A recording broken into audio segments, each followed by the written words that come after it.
ఓం శ్రీ మహాగణాధిపతయే నమ. ఓం శ్రీ గురుభ్యో నమ. ఓం నమ శివాయ. శివపురాణంలో ఈరోజు శివునికి అభిషేకము, అర్చన, వాటి ఫలితాల గురించి తెలుసుకుందాం. గురుదేవా, ఈశ్వరుడు అభిషేక ప్రియుడు అంటారు కదా, ఎందుకని?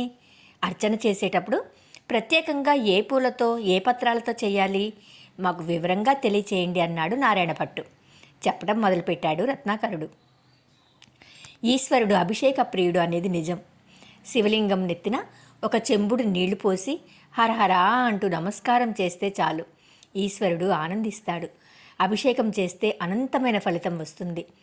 నమక చమకాలతో ఏకాదశి రుద్రాభిషేకం చేస్తే బాగా ఉన్న జ్వరం తగ్గిపోతుంది. నేతితో శివునికి అభిషేకం చేస్తే సంతానం కలుగుతుంది. పాలతో అభిషేకం చేస్తే దుఃఖ నివృత్తి, బాధ నివారణ. చక్కెరతో అభిషేకం చేస్తే బుద్ధి వికాసం. నూనెతో అభిషేకం చేస్తే శత్రునాశనం.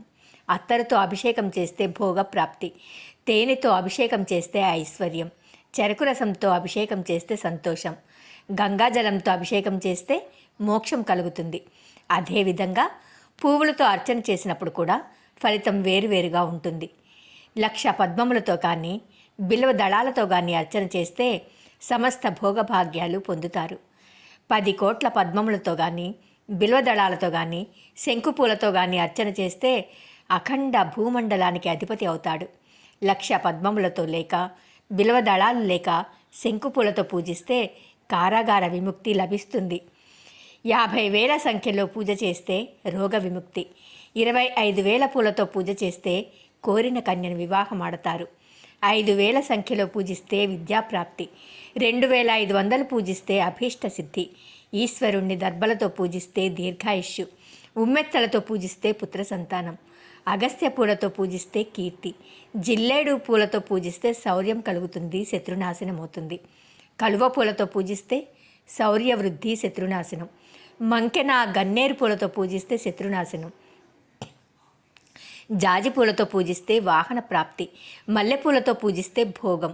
అవిసె పూలతో పూజిస్తే పరమేశ్వర సఖ్యం. కొండగోగు పూలతో పూజిస్తే వస్త్రలాభం. శిరీష పుష్పాలతో పూజిస్తే సంతోషం. నువ్వు పూలతో పూజిస్తే యవ్వన ప్రాప్తి.